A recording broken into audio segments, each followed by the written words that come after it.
ప్రియులారా, బాగున్నారా? దేవుని వాక్యాన్ని క్రమంగా చదువుచున్నారా? ప్రార్థించుచున్నారా? నేటి ధ్యాన వాక్యము 40వ కీర్తన మొదటి వచనం. యెహోవా కొరకు నేను సహనముతో కనిపెట్టుకుంటిని. ఆయన నాకు చెవియొగ్గి నా మొర ఆలకించెను.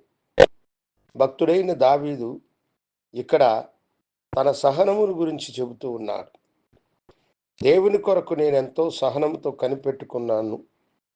ఆయన నాకు చెవియొగ్గి నా మొరను ఆలకించెను అని అంటున్నాడు. చాలాసార్లు మనిషికి తొందరపాటు, అవసరము ఎక్కువ. ఈ దినాల్లో మనము చెప్పలేనంత అవసరముతో పరుగులెడుతూ ఉన్నాం. ప్రతిది కూడా మనకు వెంటనే జరిగిపోవాలి. మనమన్నీ కూడా ఈ దినాల్లో ఒక ఇన్స్టెంట్ బ్రతుకుతూ ఉన్నాం. పాలలో మనము కాఫీ తూలును మరగబెట్టుకొని 2 కలుపుకొని తాగేటువంటి రోజులు వెళ్ళి, కాఫీ పొడిని పాలల్లో కలుపుకొని అలాగనే నోటితో తాగేటువంటి దినాలు. ఏటీఎం కార్డులను ఉంచి డబ్బు వెంటనే చేతికొచ్చేటువంటి దినాలు, అవి కూడా మాయమై ఈరోజు మనము ఈపే, అలాగనే ఫోన్పే ఇలాంటి రోజులలో మనము జీవిస్తూ ఉన్నాం. అనుకున్నవి క్షణాలలో జరిగిపోవాలి అని అనుకుంటూ ఉన్నాం.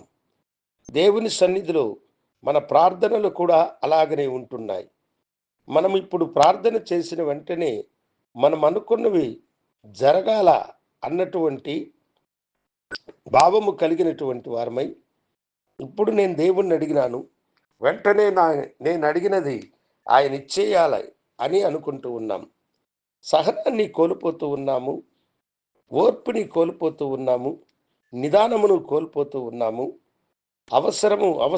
అవసరమన్న పరుగులు తీసేటువంటి బ్రతుకులో మనము పరుగులెడుతూనే ఉన్నాం. అయితే దేవుని సన్నిధి సహనముతో కూడుకున్నటువంటిది. దేవుడు మన ఓర్పుని, సహనమును పరిశీలిస్తూ ఉంటాడు. దానిని భక్తుడైన దావీదు ఇక్కడ చెబుతున్నాడు. నేను యెహోవా కొరకు సహనముతో కనిపెట్టుకుంటిని. ఆయన నాకు చెవియొగ్గి నా మొరల ఆలకించెను అని అంటున్నాడు. సహనముతో దైవజనుడు కనిపెట్టుకొని ఉన్నాడంట. దావీదుకి ఎంత సహనమో తెలుసా? అతడు యవ్వనుడుగా ఉన్నప్పుడే దేవుడు అతన్ని అభిషేకించి ఆశీర్వదించాడు. ఆ చిన్నవాడితో దేవుడు చెప్పినాడు, ఇశ్రాయేలీయులకు నిన్ను రాజుగా చేస్తానని.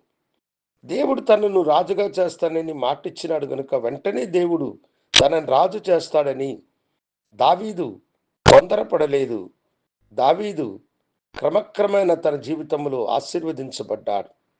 ఒకే రోజు దావీదు ఎవరో అన్నది దేవుడే దేశమంతటికి తెలియలాగన గొలియాతు మీద అతడు విజయం సాధించినప్పుడు ఇశ్రాయేలుల దేశమంతా దావీదు అనేటువంటి ఒక వీరుడు తమ కొరకు ఉన్నాడని వారు తెలుసుకున్నారు.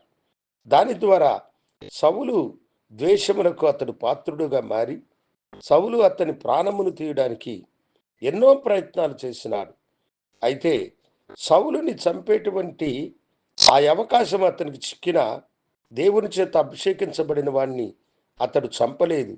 దొడ్డిదారిన అతడు రాజుగా మారడానికి అవకాశం వచ్చినా దానిని ఉపయోగించుకోలేదు.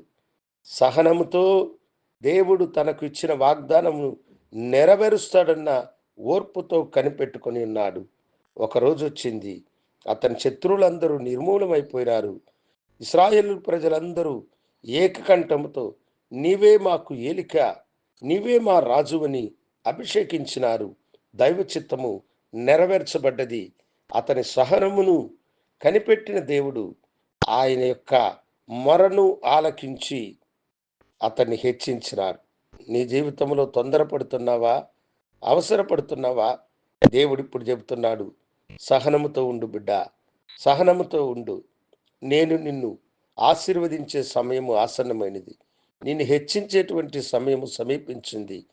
ఓర్పు నిన్ను గొప్పవానిగా చేస్తుంది. సహనము దేవునికి నిన్ను దగ్గరగా చేస్తుంది.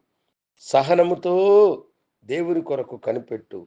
ఆయన నీ వైపు తన చెవి యొగ్గి నీ మొరను ఆలకించి నిన్ను దీవించి ఆశీర్వదించునుగాక. నాతో కూడా ప్రార్థనలో ఏకీభవించు. ప్రభువా, నీ బిడ్డలు అనేక దినములు ఎదురు చూసి విసిగి, అయ్యా వారు తండ్రి ఎంతో వేదనతో ఉన్నారు.